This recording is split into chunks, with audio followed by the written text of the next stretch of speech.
So in the spirit of all the crazy Black Friday deals going on and Christmas being around the corner, today I want to share with you guys my 2024 gear gift guide for photographers and filmmakers. Everything that you see in this list has been tried and true. I've been relying on all these items for the last year to a couple years plus, and there are no BS items, there's no fluff. Everything here has been reliable and trustworthy for pretty much anything that I throw at it. I of course have all these items organized by price range. We have 50 and under, 50 to 100, 100 to 300, 300 to 1,000, and the wild card $1,000 plus items that are kind of honorable mentions, but since I love them so much, I'm tossing them in anyways. Feel free to use this as a gift guide for your favorite photographer or filmmaker in your life, or just use them as ideas for yourself to treat yourself for end of year tax write-offs. Some of these items are on sale, some of them are not. It just kind of depends on the nature of the manufacturer and B&H and if there happen to be any Black Friday sales or not. So yeah, all these items have given me some sort of value, and they're kind of random things that you normally wouldn't really think about. And I find that to be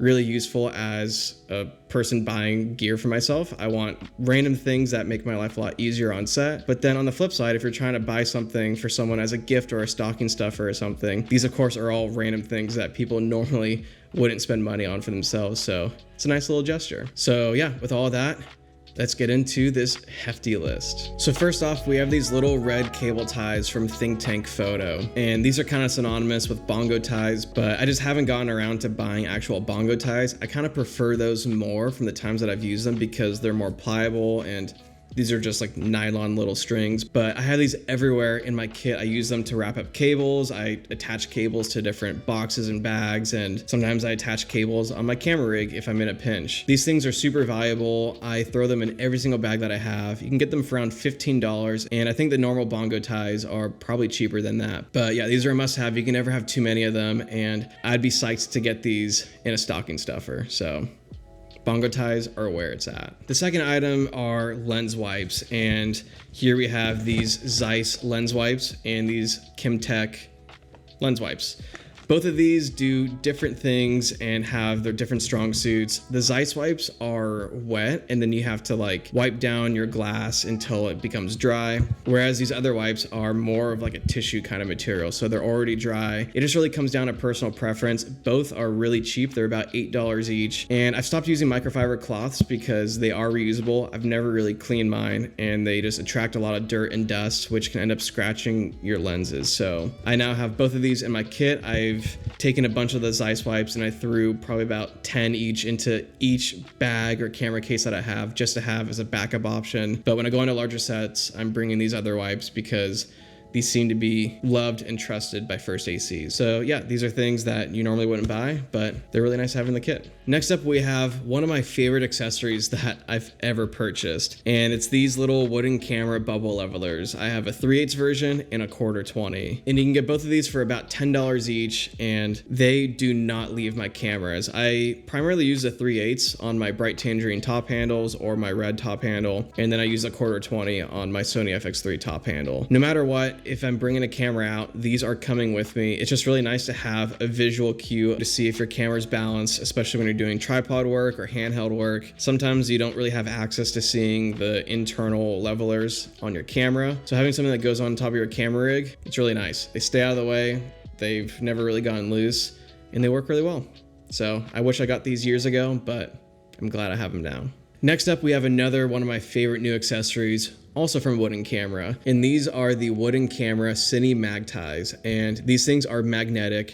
They are super strong, and they're really bendy and pliable, and I love using these on my camera rig now. And there's a little loop on these to throw the mag section through so you can actually wrap and tie these together, but these things are really strong and sturdy, and it's my favorite for wrapping SDI and my RMI cable out of the way when using a Noga arm or really anything. These are definitely more useful on camera versus the bongo ties, but I definitely love having both in my kit, and they also come in a lot of different colors. I went with black because it's pretty incognito. So love these. Wish I got these a long time ago. I've been going through so many cable management solutions, and these have quickly become my favorite. Alongside that, we also have another one of my favorite cable management solutions, and those are sprigs. And these things are super clutch. I don't know if they make a 3/8 version, but I have the quarter 20s and I throw these on everything. V-mount plates, on camera, on my camera top handles, or on my cages. I love throwing these across my camera to route cables through, and sometimes they're a little bit wiggly and loose, but they've definitely worked a lot better than Mondo ties or really kind of any other open-ended solution. I love using these alongside the wooden camera Cine mag ties. I feel like it's like the best of both worlds, rocking those together. It's a no-brainer to have in the kit, and I definitely need more because I'm forever pulling them off of different cameras and rigs and throwing them on something else that I'm using. Next up, we have a must-have in the kit, and that's a rocket air blower. This is the medium size. It's about $20 new. I don't know if these ever go on sale, but I've had this for so long, and it's just a must-have in the kit. I hate the idea of blowing on your sensor or lens because that introduces moisture. If you give this a couple little tries and then hit your lens with it, there's really no risk there. But you could, of course, go a bit crazier with these and get like an electronic air blower, but I've never had an issue with this, and it goes in my kit on every job, and I really should buy like 2 more and just have them living in different cases. Next up, we have our camera multi-tools. We have the small rig multi-tool and the red multi-tool. I love both of these for different reasons. I love how sturdy and solid the red one is and how it has way more just different Allen keys and different attachments. But the small rig one definitely gives you like all of the necessities. I've pretty much used every single one on this one, but it's a little bit loose and it just doesn't feel that great in hand. But every time I fly, I bring this versus the red because if they end up taking it, it's a cheaper loss. But every time I shoot on my Sony, I just kind of dedicate this towards the Sony kit. And then when I take my red or whatever else out, I'll take the red one. There's really no major pro or con for either. It just really comes down to price and preference with the workflow of it. But it's nice having 2. I just know that anytime I bring the Sony, this one's coming with me. Anytime I bring a different one, the red's coming with me. Sometimes I bring both, just really depends, but you definitely need a solid multi-tool in your kit, and both have been pretty solid. Next up, we have some gaff tape. I have a full roll here, and you can get gaff tape for about $20 a roll, maybe $15 for the smaller 1-inch wide versions, but you can never have too much gaff tape. I've been through 2 rolls of black already, and it's nice having the multi-colors for whether it's color coding different cables or labeling your media or SSDs or whatever. And you can never have too much, and having a little belt for it is just really convenient because now you know all of it is in one spot and all of it's yours. So gaff tape is crucial. $20 a roll, kind of a no-brainer, but it's a little boring, but it's needed. Then at $20, we have this Nanook TSA lock. I throw this on all of my cases when I travel, even when I'm going locally on a shoot, just for that little extra peace of mind. I'll toss this on my small or big Nanook, just really depending on what I'm doing. When I'm flying, of course, I always bring this because it's TSA certified, but I will bring a bigger master lock for when I'm actually there on set and out of the airport. I always just love locking down my cases for, of course, that peace of mind, but especially when traveling, you just don't really know who's gonna be digging through your stuff. So TSA lock, pretty clutch. There's a 3-number combination, pretty simple, but it's really nice. Next up, we have this small rig clamp plus friction arm, and I actually bought 2 of these a while ago. One is holding up my shotgun mic underneath my camera right now, but I use these for so many different things. I originally bought this for a job for Nissan for either mounting a GoPro or a tube light inside of these trucks. And I found that I've been using these so often. Primarily, I've been using it for my YouTube setup, of course, mounting my microphone on there, but sometimes I'll mount a little tube light or an Aperture MC or my Osmo somewhere, and you can never really go wrong with a friction arm and a clamp. It allows you to mount so many different things really anywhere. I've also mounted my Zoom F3 field recorder for interviews. I just toss it on my C-stand and it just allows the recorder to be hands-free and off the ground and out of the way. So yeah, these were 2 little sleeper pickups that I made this year, and I'm surprised how much I love them and use them, even though they are a little bit small, but they're about $20 each, and they've been really solid. Next up, we have 2 pouches that I've been using so much over the last handful of years, and they are from Think Tank. This is the Cable Management 30 V2 and then the 10 V2. I've had 2 of each for the longest time, and they're just tried and true, reliable little bags. And I've since upgraded my camera pouch game, but I still use both of these for so many different things, whether that's just for managing tons of different charging cables or having like a little audio kit. This is for my Zoom F3, so I have rechargeable AA's in there. I'll toss the field recorder in there and then maybe some headphones or something. And then with the other two that I have, these are all just like USB-C, Lightning, micro USB, just tons of different charging accessories. And they primarily live at the studio, but I know whenever I need something specific, I reach for these bags, and it's nice just having it dedicated there versus having everything all over the place and then trying to like build a kit together. So yeah, love both of these. Organization is everything for me. And I've had these for probably like 4+ years. They've been great. And yeah, I also keep my little bongo ties on there. You just never know when you need an extra, so I put them legit everywhere. And it's really convenient. Next up, we have more organization. We have this 3-pack of stuffed sacks from Shimoda. There's a large, and then like a medium, and then a small. I couldn't find the small. I have no clue where I put it, but I use these all the time for organizing things, whether that's throwing different cables or chargers inside of a backpack or a camera case. Most recently, I rented the DJI wireless receiver for like the transmission system, and I threw the entire rental kit in one bag, so I knew exactly everything in this bag belonged to Lens Rentals, and none of it was mine. So I don't really use these as much as I used to, but they do come in clutch just having an extra bag in the kit to organize stuff. So they're lightweight, they're easy to use, and I need to look for my third one because it'd be nice to know where it's at.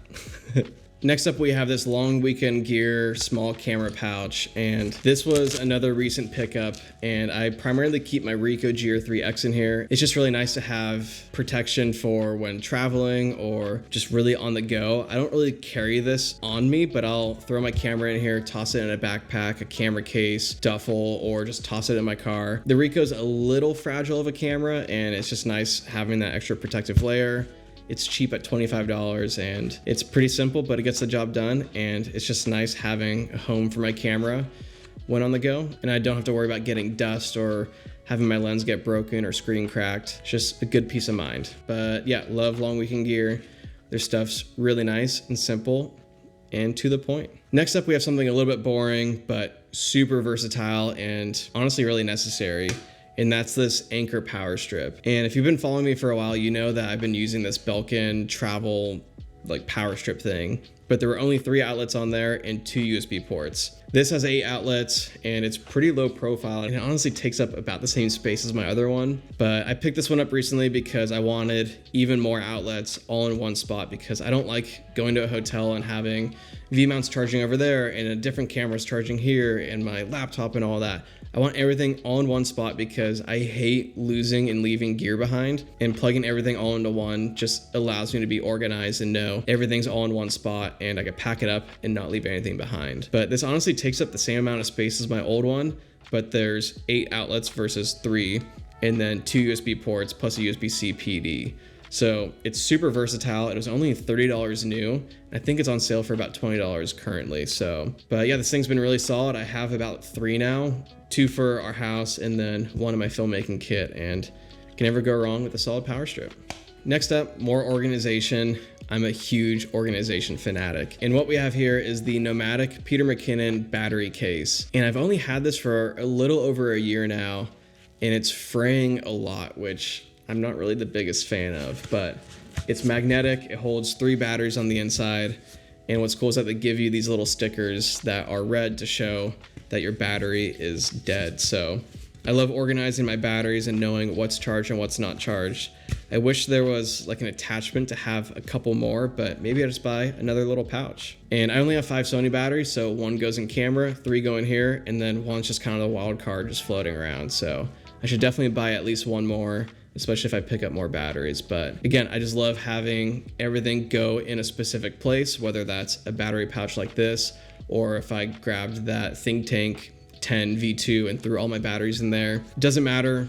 Make sure you organize your stuff. Make sure you know exactly where it goes and give it a home so you don't lose gear and end up spending more money than you should have. So yeah, that thing's been a favorite pickup.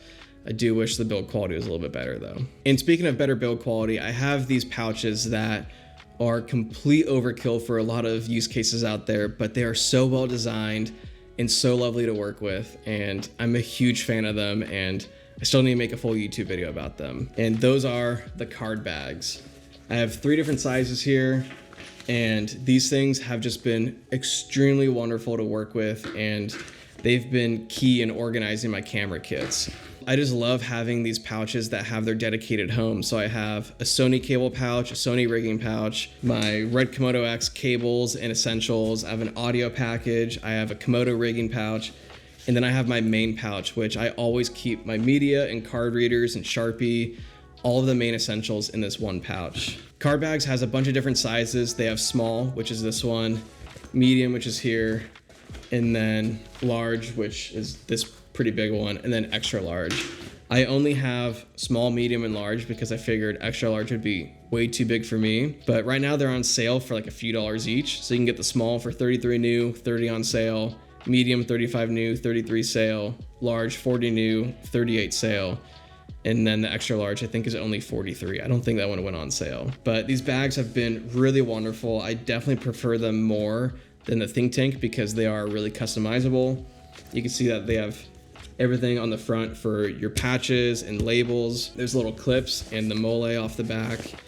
You could do a lot with these, and they stack really well in my camera bags and camera cases, and it's crazy how much you could fit in these but still maintain a really thin profile.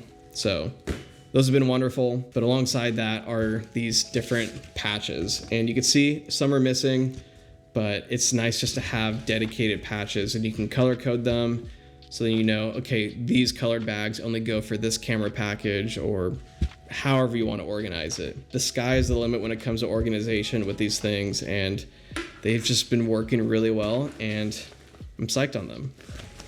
Okay, now we're moving into some fun stuff.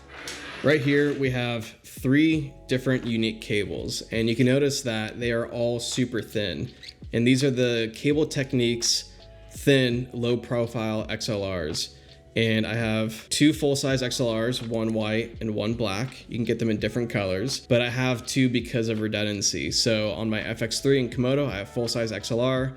If one goes down, I have a backup cable at the ready. They're about $40 a piece, I think. I don't know if they've gone on sale, but alongside that, I also have the micro XLR or the mini XLR. So this was for my C70. I had a couple. I don't know where the other one's at, but these are necessary for on-camera stuff. I hate full-size XLRs. I hate how wrapped up and in the way they get, and if you're running a shotgun on camera, you need these thin, low profile XLRs. And what's cool about these is that you can take a tool to them and rotate the backing to get the angle exactly what you're looking for. So these are pretty much pre-built for my FX3 and Komodo, and they just stay out of the way really well. So kind of expensive for what they are, but super worth it. And I always get questions about what cables these are because thin, low profile, 90-degree cables don't seem to be that common nowadays. So yeah, been rocking these for years with 0 issues, and if you don't have them, I highly recommend them.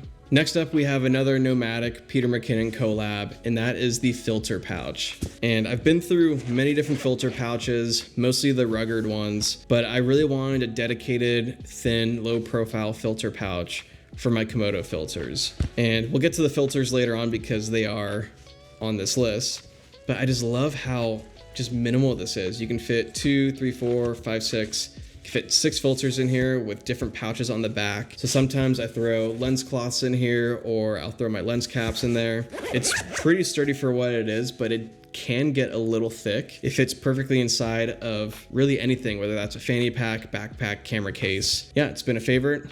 It's been solid and just more organization. Next up, we have something that I've been loving for probably 5-ish years now, and that is the Peak Design leash camera strap.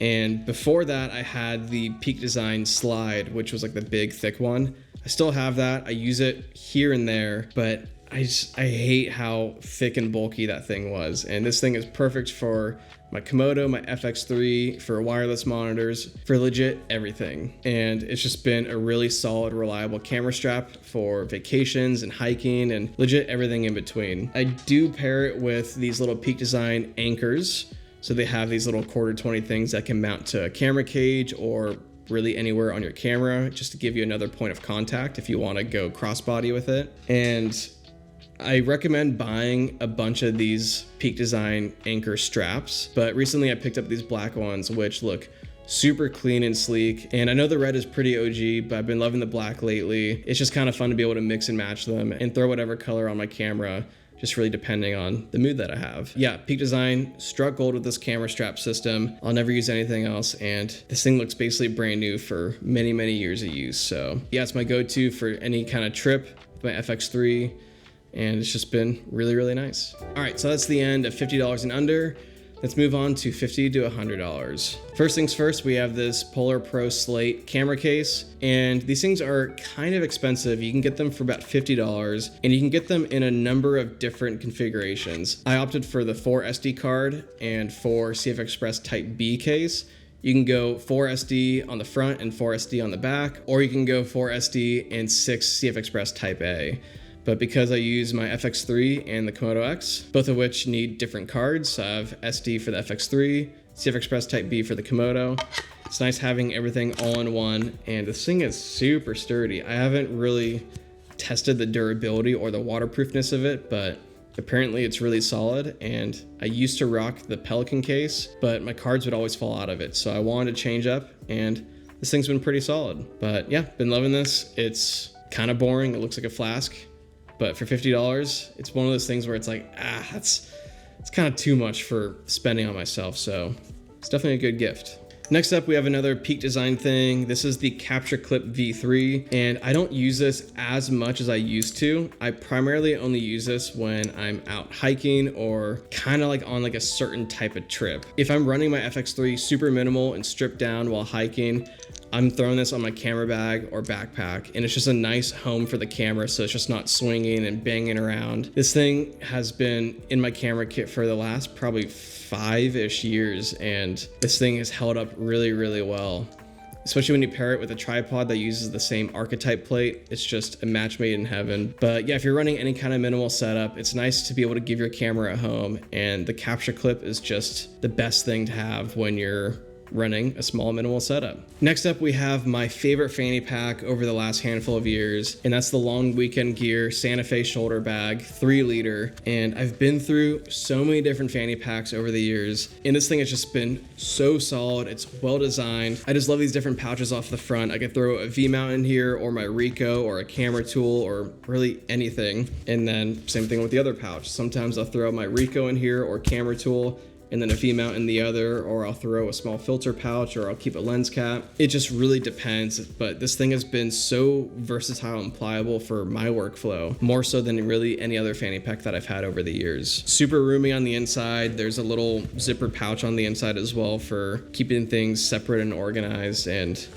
everyone needs a fanny pack in their kit, whether they're a photographer or filmmaker. This thing has just been really, really solid for run and gun filmmaking. It's just really nice to have a home for everything. So that's pretty much my go-to bag when I'm kind of running around. I throw my filters in there, lens cap, snacks, different tools, and pretty much anything else that I would need at a quick moment. There's just been so many jobs over the years where I forget a fanny pack, and when I'm actually shooting, I wish I had one. It's just really nice to have everything in one spot, have it hands-free and out of the way, so you can still get the job done, but keep things nearby and organized without having everything kind of all over the place. Next up are these pro-grade card readers. They're about $80 a piece. I don't think they're on sale, but these things are super sick because they're magnetic. You could stack them, and you can get them in different types. So I have one with 2 SD cards and then one with CF Express Type B and with SD. They're both USB-C, they're pretty fast. I've never really had them bottleneck or overheat, but it's just really nice having a backup card reader if my MacBook SD card reader goes out, or if my red CF Express Type B reader goes out. I bring these on every job, and I usually just store them on my desk monitor stand.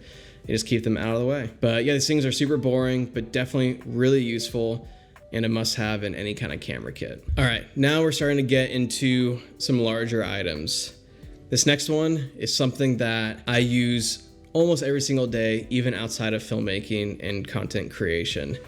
And that is the Kupo Full Apple Box. This thing has been beaten up. We've used it as a step stool at home for painting and grabbing things out of our upper cabinets. And I also use this for doing YouTube talking heads where I sit on it or I bring it to set, and I could use it to get just higher elevation to be able to shoot top down or shoot eye level with someone because I'm not the tallest person. Apple boxes are super clutch. You definitely at least need one in your camera kit. They're just so lovely to have because you can sit on them, stand on them, keep cameras organized on them. You could do so many different things. There's legit no rules when it comes to Apple boxes, but they've just been a must-have on all of my sets. And it's nice having one at home. It's one of those things that you'll have for a very, very long time. And also it took me a long time to figure out that I should buy one and have it at home. And I'm glad that I did. Next up are some solid camera batteries, and I use the Sony NP-FZ100, which are the OEM Sony batteries for my FX3, but you can never have too many internal camera batteries, and I highly recommend buying OEM name brand solid batteries. So if you're buying a gift for someone, figure out what camera they have and what batteries they take, get them a couple batteries. They're worth their weight in gold, and yeah, I think having at least like 5 to 6 is pretty solid. But yeah, don't skimp out on power or media, get the good stuff. I'm a huge proponent of that. And yeah, these Sony batteries have been pretty great. They haven't failed me yet. They hold a charge pretty well. They charge decently fast, and they're of course fully supported on my camera, and I don't want to risk frying my camera by using cheap batteries. So just figure out what batteries your camera takes and buy some more.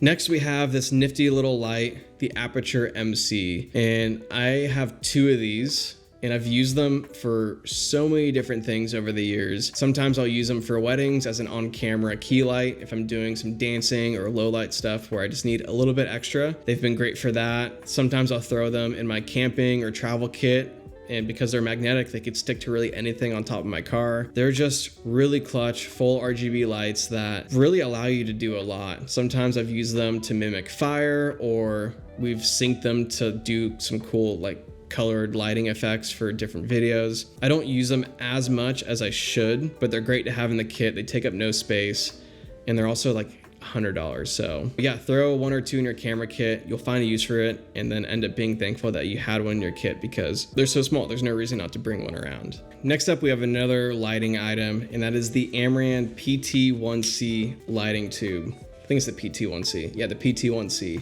This thing is about $100, and I have 2 of these as well. And this thing has been really, really clutch for specific lighting scenarios. I originally bought these to light talent inside of a truck just by mounting them with a friction arm in the back seat or in the front seat just to give a little extra light inside the cabin. And I found that I've used these time and time again, whether that's for accenting a room or doing product B-roll or shooting in a low light scenario and just needing a little bit extra on the talent's face. Who knows? This thing has been really solid. I would love a 4-foot at some point, but I just haven't really had like the needs to justify it. And the 1-foot tubes have been really, really nice. They are full RGB. They have all the different lighting effects that you can imagine. And it's just been a really reliable light that I'm glad I have in the kit because it's so small that I can just toss it in any bag. And I'm never really bummed that I brought it around because when I do need it, it's really, really clutch to have. Next up are the Apple AirTags. You can get a 4-pack for about $100. And I've definitely picked up at least 2 packs over the years because you can just never have too many of these. I throw at least 1 AirTag in every single bag. So every single camera bag and camera case that I own, I threw one in. I renamed that AirTag for that specific bag. So when I'm out traveling or at home or on a job or whatever, I know exactly where each bag is, and it would be kind of a bummer to like throw an AirTag in there but then not know which bag that was attached to. So I was forever taking them out, throwing them in different bags, and that just got to be too confusing and I think too risky. So having one for each individual bag has just been really nice and easy, and I don't have to think twice about grabbing a bag and going because I know an AirTag is always in there. Definitely pick up some extra batteries. These AirTags are not like disposable. You can actually peel them apart and throw a different battery in there. So I'll leave a link to the batteries down below as well. But yeah, these things have just been really, really nice, and I can never travel or go to set without them because if something happens and my gear gets stolen, at least there's an opportunity to try to find it. Next up, we have this Logitech MX Master 3 mouse. There is a new one, which is the MX Master 3S, which I guess is like quiet when you like click it, which honestly sounds pretty sick. I've been using this for a handful of years, but I kind of cycle it back and forth between my Apple Magic Mouse, and it all just depends on how I'm feeling at the time. But a good mouse is worth its weight, and sometimes I use the Magic Mouse on the go and then the MX Master 3 at home. Of course, this really depends on how I'm feeling, but it's been a really, really solid mouse, and I love this little thumb wheel for scrolling through a timeline. So yeah, it's been really solid. I know there's a huge cult following behind it, but I'm just kind of indifferent, just depending on how I feel. All right, so now we're bumping up into the next category, the $100 to $300 range. And first off, we have some new ND filters that I picked up. These are the Tokina Pro IR NDs, and I have a 1-stop, 3-stop, 6-stop, and 8-stop, all at 82 millimeters. I am a huge fan of the Nisi filters, but they only have the 3 and the 6-stop fixed IR NDs, and I wanted way more than those. I wanted at least 1, 3, 6, and 8 because those are the primary ND strengths that I find myself needing. But yeah, I picked up these filters not too long ago, and I primarily only use them on my Red Komodo X because that's just kind of what I did. I kept my Nisi ones for my Sony, and then these ones are on my Red, and they look great. They look really color accurate. The glass seems pretty solid. They do get a bit smeary and smudgy, but I just need to spend more time and actually clean them. But yeah, invest in solid ND filters. I've been loving these, and with the Komodo especially, you need solid IR cut filters, and these have definitely done the job.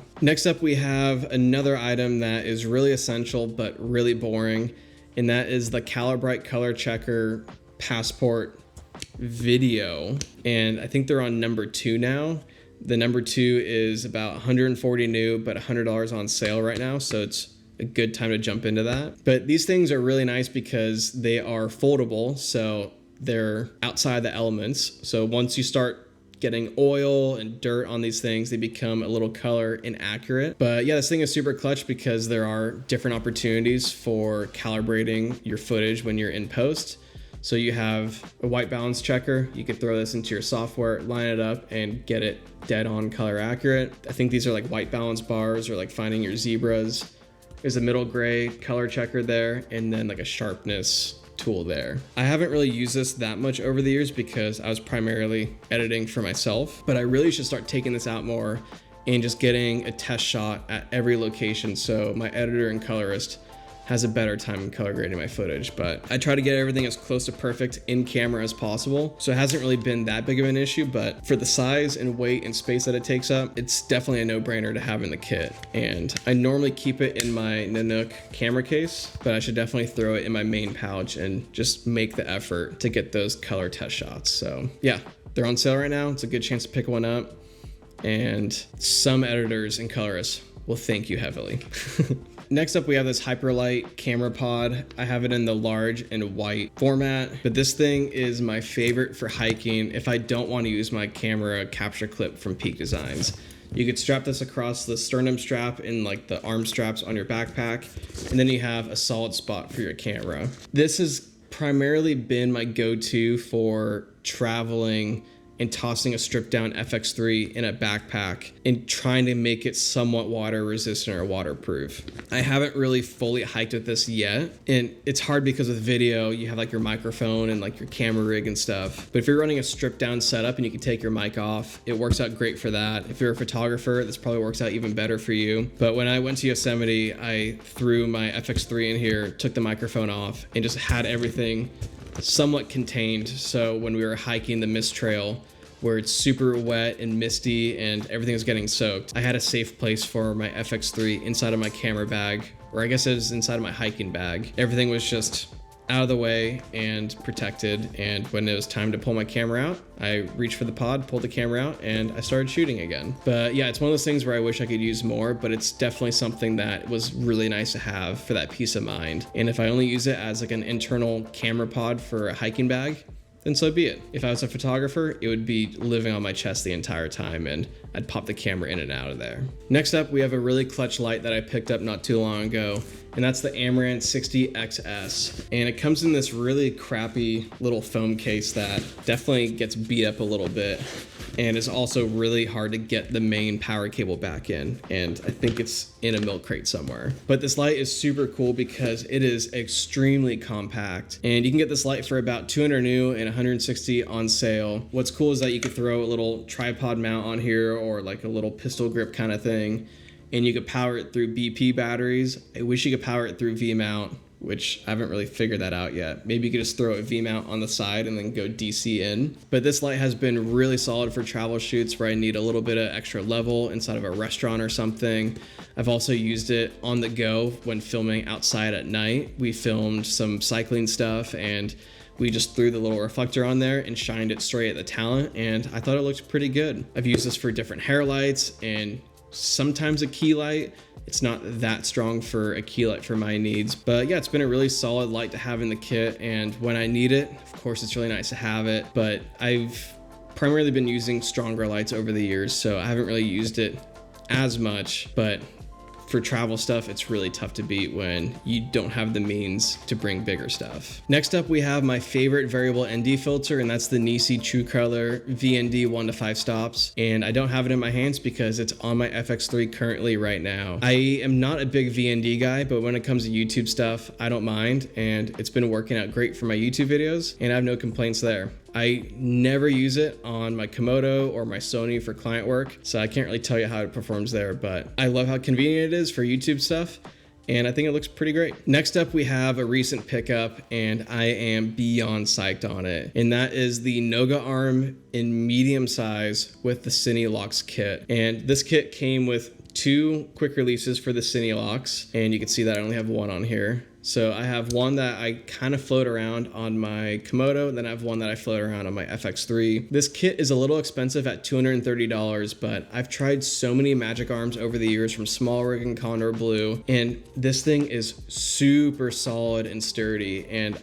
I've been loving this for easy rig operating on my Red Komodo X, and then sometimes on my FX3 I'll throw my Small HD Cine 5 on here and just kind of get it a little out of the way. But these things are just built really well. They're so solid, and it's nice because you can actually move the arm even though it's fully tightened down. So when I'm operating on an easy rig, I could still adjust the monitor and get it exactly where I need it to be without the risk of it falling down. And you can see that I have the wooden camera Cine Mag tie on here. This thing is just perpetually living on here because it's always wrapping whatever cable that I have going into my monitor. So expensive pickup, but worth its weight. I probably spent more on cheaper Cine arms than I did on this one arm. So don't make the same mistake I did. Buy the good stuff, and the Noga arms are definitely worth the hype. Next up, we have 2 really amazing top handles from Bright Tangerine, and these are the Bright Tangerine top handles. We have the NATO version and the one for select Red cameras, but these things are really solid. They're adjustable. They have a 3/8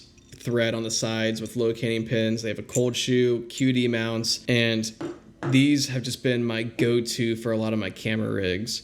I originally bought the NATO one for my C70 kit, but since I sold that C70, this has now been living on my FX3 anytime I don't have the top handle. And then I also have this Bright Tangerine 15 mil rod clamp thing, so then I could throw my monitor on there if I want to like rotate it around instead of using like a cold shoe monitor mount. Since I couldn't really throw this on my Komodo, like it just didn't really do exactly what I wanted it to do, I picked up the one for the Red Raptor and Red Komodo. So then now this can actually go into the DSM-C3 base, bolt in, and now I have this adjustable top handle that can go back and forth so I can find my balance. And that's just super clutch, especially when easy rig operating. So been loving this setup. It's been amazing so far.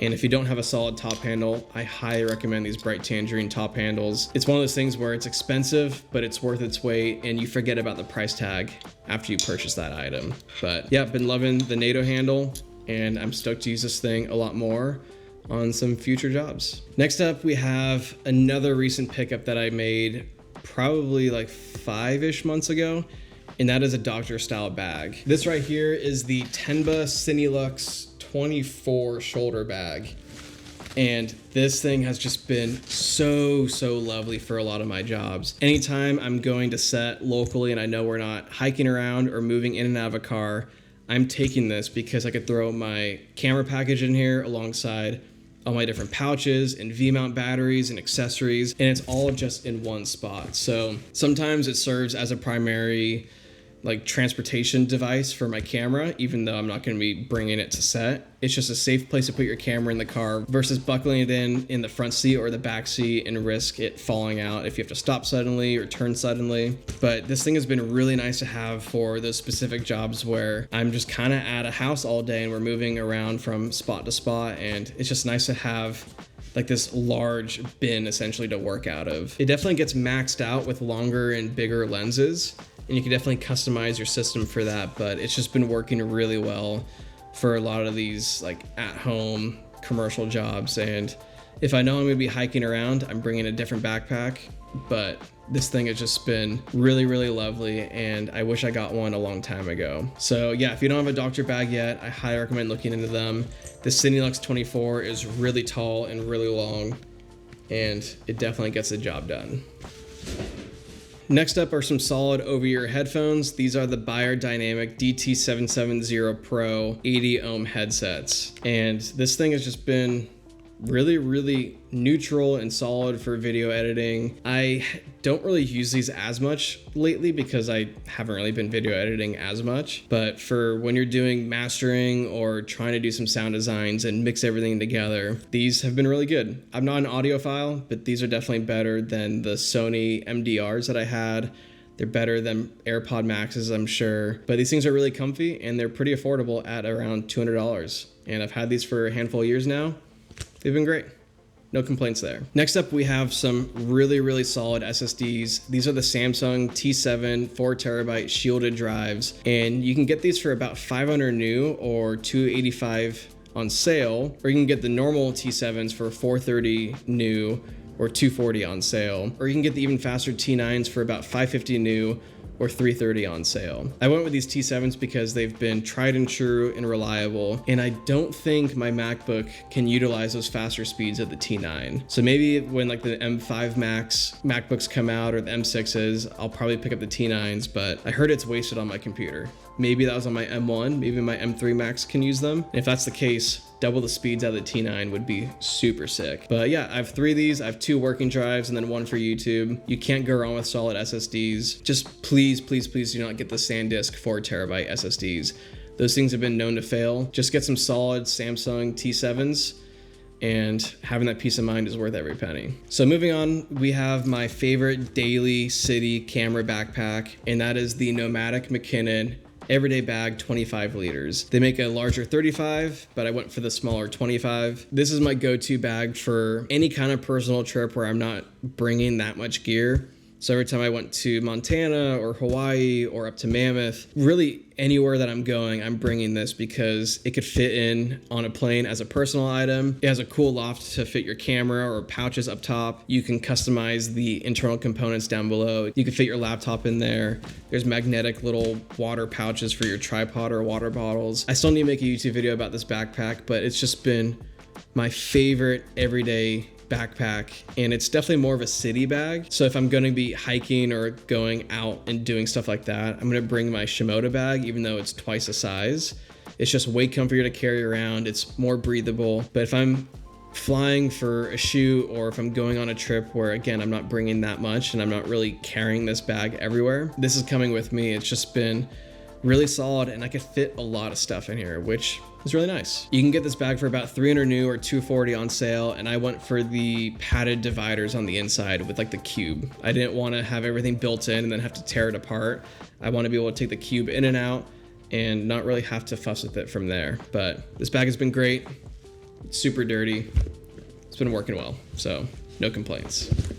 Next up, we have something that is too large to pick up, and that is the Rugged 125 liter dry cabinet, and it's right over there. And I've had this thing for the last handful of years, and it's just been a really, really nice addition to my home office. And it's essentially an at-home humidity cabinet. So with vintage lenses or camera gear, when you're in these environments that are humid and full of moisture, that moisture in the air can get into your camera gear and start creating mold and fungi and haze and start just just really messing with the integrity of your gear. And because I use a lot of vintage lenses and have older film cameras, I didn't really want to risk that and have to go through that process of replacing them and sourcing mint copies. So I bought this cabinet probably about 4 or 5 years ago, and it's been kicking every single day. I live on the coast in Southern California, and a lot of the times we get a lot of humidity in our air because there's moisture at the beach, and it's just been a nice peace of mind being able to store all of my vintage lenses and sometimes my modern lenses in there as well.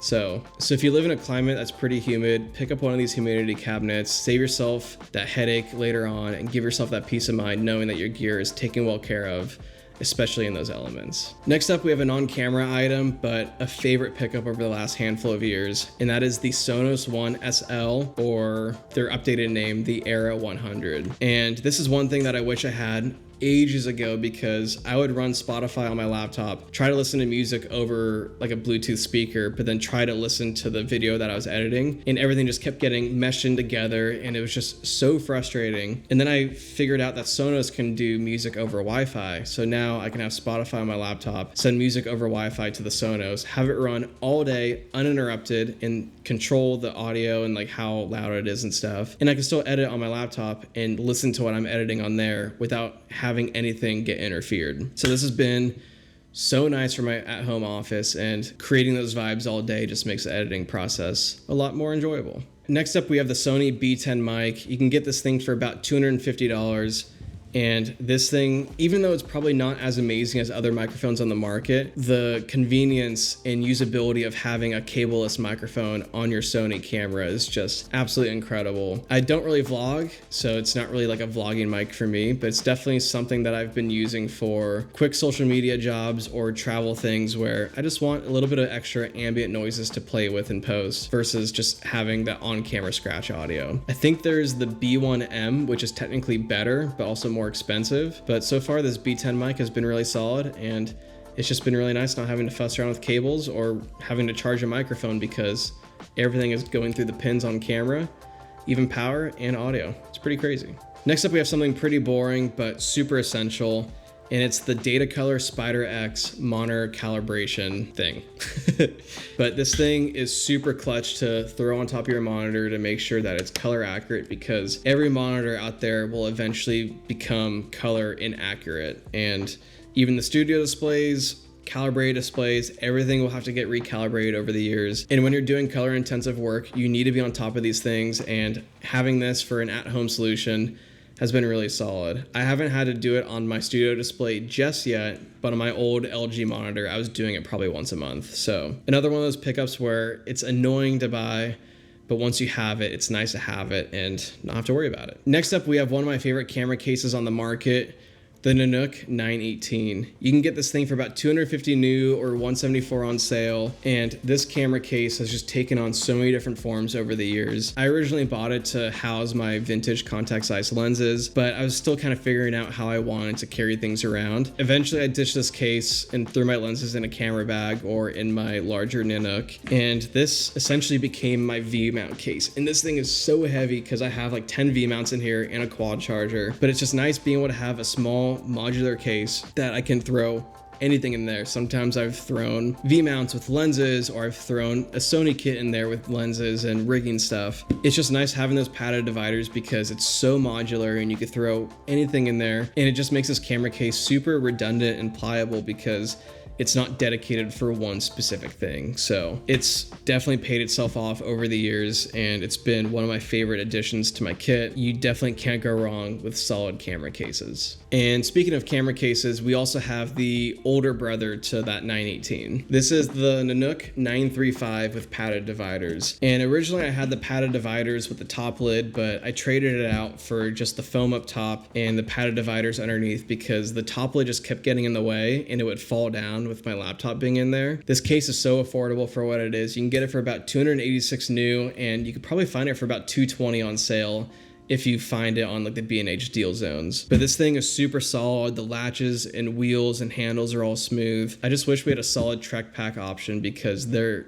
is some wasted space with the padded dividers, but overall this thing's been really lovely. I've flown with it. I've taken it to so many different sets, and it's just nice having that peace of mind of having a solid hard camera case, so where to where your camera gear is protected from dust, moisture, falls, water, really anything. This has definitely taken form from like an actual camera case to more of like an accessory case. I throw all those card pouches in here alongside like different grip and camera accessories, and it's just been a really nice addition. And if you don't have one of these carry-on safe camera cases, you definitely need to pick up this Nanook 935. It's so solid, and for the money, it's a complete steal.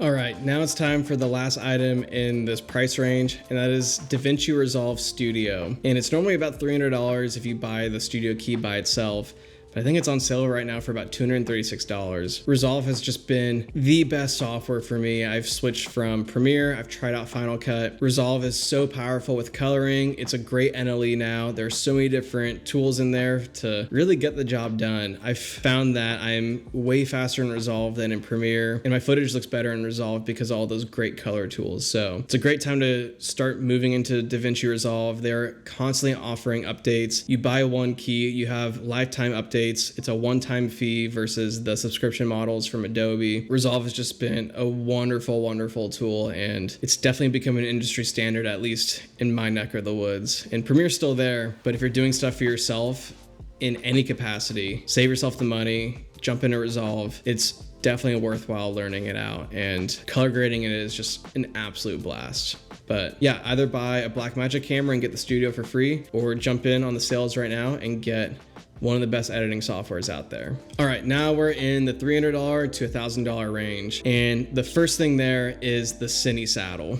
And I picked this thing up probably almost a year ago, and I've taken it on legit every single job that I've been on. It's been so clutch for handheld shooting and getting low tripod angles, or simply just carrying my camera from spot to spot, or having a safe place for it in my car if I'm not bringing my Tenba doctor bag. The Cine Saddle is where it's at. There are cheaper knockoffs on the market, but I find that they're not worth it. This thing is expensive at around $400 new, but the material is super burly, the design is tried and true, and I think it's worth showing up to set with something that is industry standard versus something that says SAC on it. But yeah, that's a conversation for another time. I wish I bought the Cine Saddle like 6-7 years ago because it is so versatile for me, and it's just been a lifesaver on all of my jobs. So definitely one of my favorite purchases of 2024. I will never go on a job without it. Yeah, it's the best. Next up, we have two of my favorite V-mount batteries, the Core SWX 98 watt hour and the 150. They are expensive, but they are worth their weight. The 98 is about $285 new, but they're on sale for $228, and the 150 is about $395 new and $316 on sale. Again, don't skimp out on power and media, and V-mounts are no different. If you're serious about this and if you're using expensive cameras, please don't use small rig or random Chinese companies. Invest in the good stuff. The Cores are tried and true, and I rely on these for all of my jobs, and you can never have too many of them as well. I have probably 4 or 5 98s and I think 3 or 4 150s. It's just so nice having solid, reliable batteries because it's one less thing to worry about and one less thing to completely ruin a shoot by frying your camera.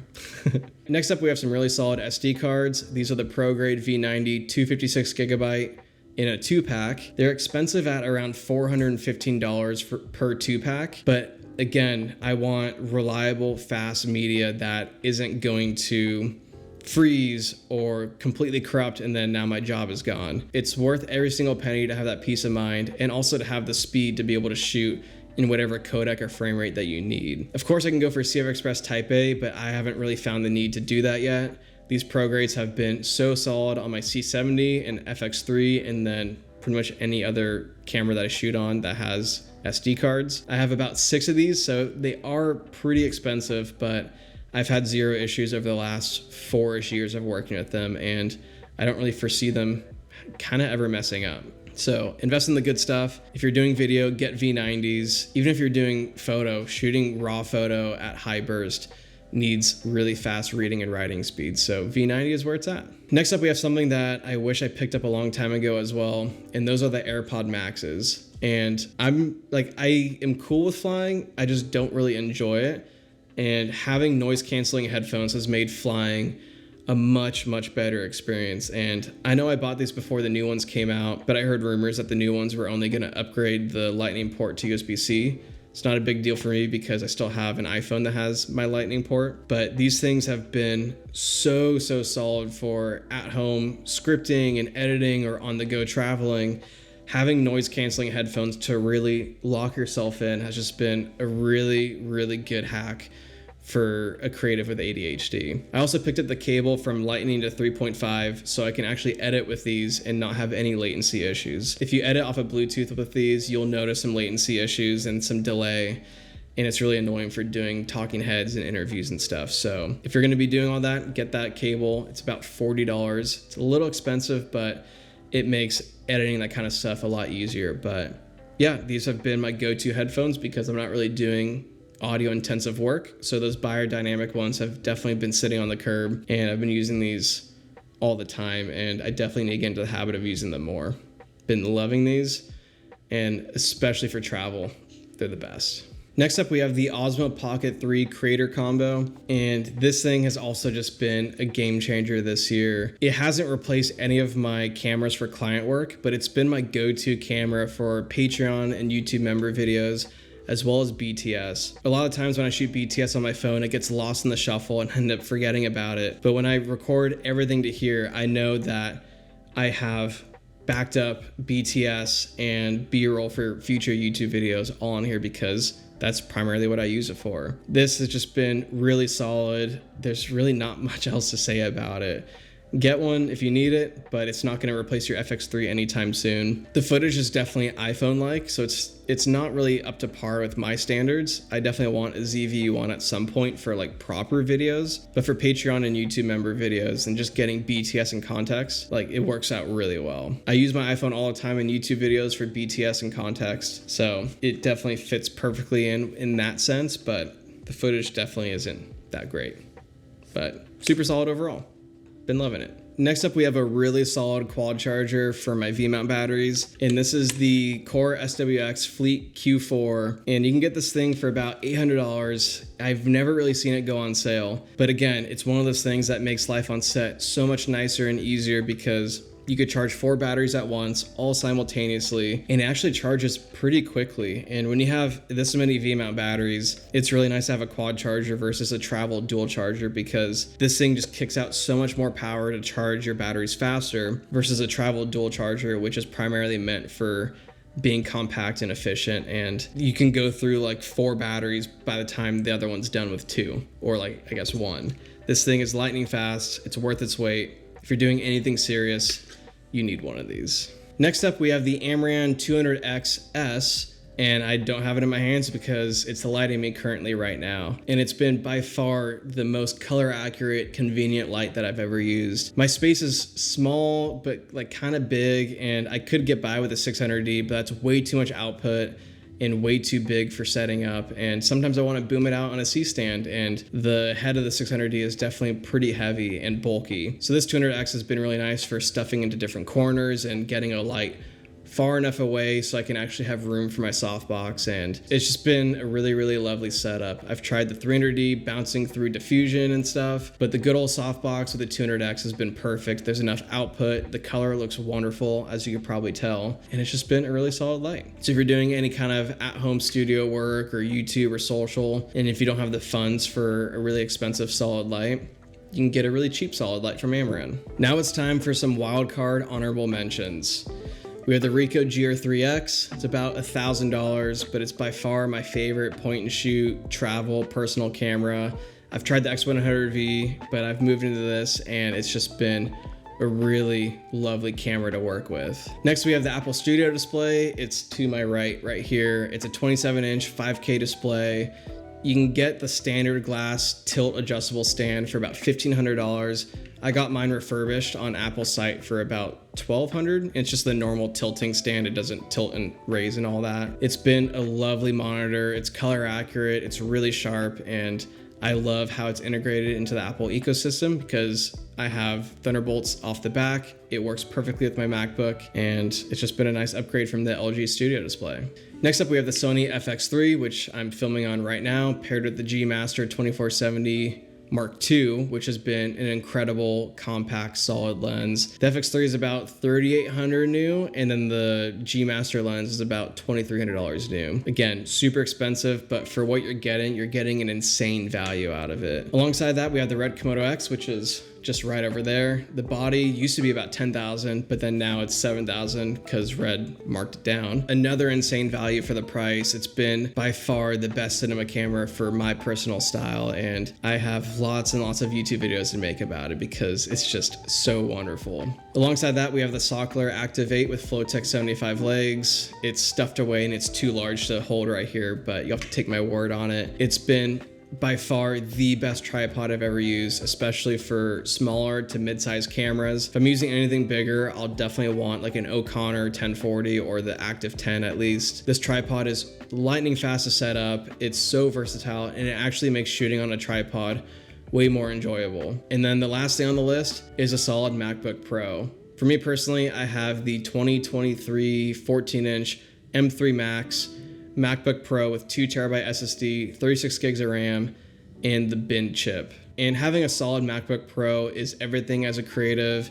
I've gone back and forth between MacBooks and Mac Minis over the years, and having a 14-inch has just been so wonderful. I moved from a 16-inch to this 14, and it has so much power in it. It's so portable and easy to fly and travel with, and there's definitely enough screen real estate to edit off of it, especially when you're on the go. But when I'm at home, I pair it with that studio display, and it's absolutely perfect. I have thought about adding that Mac Studio or Mac Mini into my editing workflow, but this M3 Max MacBook Pro has just been so solid that I haven't really felt the pressure to invest into something like that. So yeah, that is my 2024 very long gear gift guide. There's so many items in here that I use all the time, but everything here has given me some sort of value over the years. And there's nothing on this list that I regret purchasing for myself or using on my sets. And of course, please don't spend money that you don't have and go broke or go into debt. Buy stuff that makes sense for your workflow. Use critical thinking to see if it's actually going to be solid for your camera kit or if you already have something similar to that. But yeah, if you guys have any questions about this list or really any other accessories that I find myself using, feel free to leave those down below, and I'll see you guys in the next one. Peace.